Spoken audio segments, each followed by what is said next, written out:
You may consider this next group of speakers somewhat unusual, if not to say strange. We have the creator of what is the world's first quantum computer, in person here from Burnaby, BC. We have the president of the super high-tech company that makes Canada's iconic Canada Arm, but whose hobby it is to try and reconcile modern science with the Bible. And we have a filmmaker from Los Angeles who has stumbled on what appears to be evidence of life after death. And my thought in putting together this somewhat improbable combination of speakers was that out there where the theory of the very large and the very small connect, and out there where our 13.7 billion year old and expanding universe touches the void, you come upon mystery and the possibility of God. That was my thinking. So let's begin with Gordie. Gordie, I don't... In more recent years, I made a feature documentary called Jesus in India, Sundance Channel, exploring the mystery of the missing years of Christ, the 18 years unaccounted for in the New Testament. Many in India have the theory that he came to India from Judea in those years. I went to India to make the film. And I want to talk to you about the Life After Death project. Not a film I chose to make. I say it chose me, because it was a series of odd events that started me in this direction of looking for evidence of life after death, something I hadn't given a lot of thought to, but something we all should. We're all going to face it one day. And none of us knows for certain, but there is the question as to what evidence science can bring to the question. These are some of the fields of life after death study. It's a vast study. I mean, some would say you've got to include reincarnation. For Catholics, there's heaven, hell, purgatory, limbo. There's 4 pieces of real estate. For the Hindus, there's millions of heavens. For those with a scientific outlook, NDE, the near-death experience, EVP, electronic voice phenomenon, unusual voices appearing on tape that may be from deceased people, we don't know.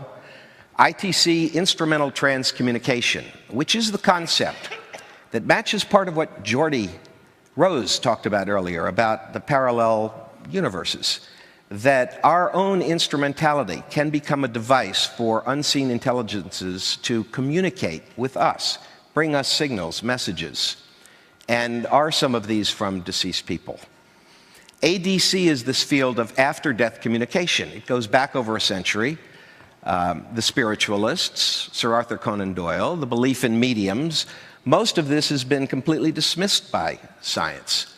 There have been frauds and charlatans. It's not taken very seriously by most people today. However, I think now that science sort of threw out the baby with the bathwater, that there are real effects, and that some mediums do have a gift that has to be taken seriously, and it is being seriously researched, especially by Dr. Gary Schwartz at the University of Arizona in Tucson. I've worked with him. Some of the phenomena around ADC would include physical phenomena, actual things that could be measured by science that seem to be signals, messages, what we receive from mediums, and the field of synchronicities. So let's move on. This man, Forrest J. Ackerman, was my mentor. I met him when I was 14 years old. He was massively influential in the field of science fiction. That was me at 14 over at the left, entering a movie contest from his magazine, which was loved by all of these people: Steven Spielberg, Stephen King, George Lucas, Peter Jackson. You see the list. This is the last photo that was taken of me with Fari before he passed away. This was done on Halloween. I asked him. He was a skeptic. He didn't believe in an afterlife. He was an atheist. I said, Fari, if you're wrong. He said, if I'm wrong and there's a way, tell you what, I'll drop you a line. Houdini once said that, and we don't think so.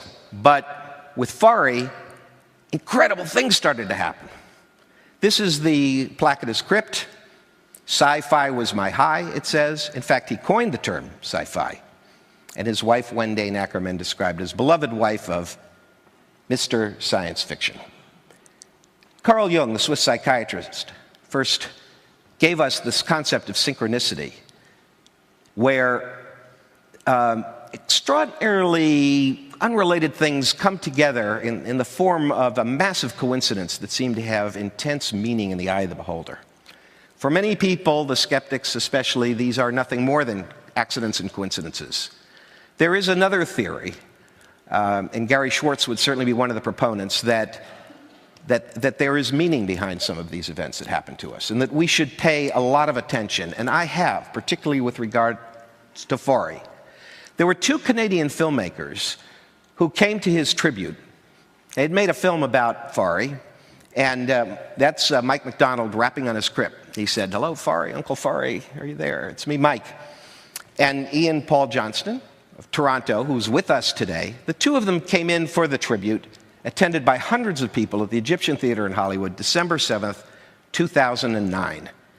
And when they got back from the crypt to the room they were staying in, Mike tried to blog an article onto Facebook, and a CAPTCHA code come up. The squiggles and lines and random words and numbers you have to prove you're not a spammer. What came up was Ackerman 000, the man's name. He just rap on the crypt. Extraordinary. Synchronicity. But a moment later, you see, this picture was on Ian's screen. Fari is a young boy, 4.5 years old. The computer was down, screen's dark, not logged on to the internet. And as they discuss this CAPTCHA code, is he really dead? A voice of a child comes out of the other computer and says, "Oh my gosh, no way." Really. Everything you're hearing today is true, and there's no exaggeration to it. It had no business speaking to him, said Ian. And particularly that. It is a emoticon that you can find on YouTube. But again, the computer was not logged on to YouTube at the time, and it wasn't in the hard drive of the computer. Why did this happen? I went to Santa Fe afterwards, and that's where this extraordinary incident happened with ink that baffles and confounds me and baffles and confounds science. I have to go quickly. I ask you to see my DVDs. I brought them. It's a 2-DVD set. You'll get many answers that I can't give you here. But the short version is, I had a document. I knew there was nothing unusual about it. I was out of the room for a few minutes, and when I came back, moist ink was blocking out 4 of the words. It was still wet. And it was very specifically targeted to those 4 words. There was no one in the house but me. The doors were locked. I was alone, and yet this was done, which was obviously the result of someone's intention, the intention of some intelligence. And the words were chosen, and they were a message. And it took me some time to figure it out. It reflected, I think, the humor of Mr. Ackerman. I think he was making mischief from another realm. And I'm glad that Gordie Rose preceded me in this talk, and he talked about trillions of parallel universes, and it makes my job much easier. Because I'm asking you to believe these extraordinary things, they all happened. I took it to the chairman of the chemistry department of Indiana University. He started with gas chromatography. He sent me to this man, John Allison, College of New Jersey. He researched the ink for 3 years. The bottom line, and you'll hear their testimony in the DVD set, science cannot explain this ink blot, and we cannot reproduce it. We have tried everything. These men are experts in inks and paints and solvents. It's like it's the year 1400. Everybody thinks the world is flat, but some people observe, no, the hulls of ships, they disappear before the sails, and they can't explain it. And maybe it's the ship falling off the end of the flat earth, but there may be a few people that don't think so, that think the world is round. I think the world is round, and that all of this has meaning, and it's telling us something, and that there are signals coming from my late mentor. The last story, very quickly, before I came to Toronto, someone found by accident, this that Fari signed probably 20 years ago. Warmest wishes winner, Paul from Fori. I was the winner in his contest decades ago. If this was for another Paul, it was never given to him. It was found right before I came here. It was delivered to me as a gift. This is the Life After Death Project. Moses, thank you so much for having me.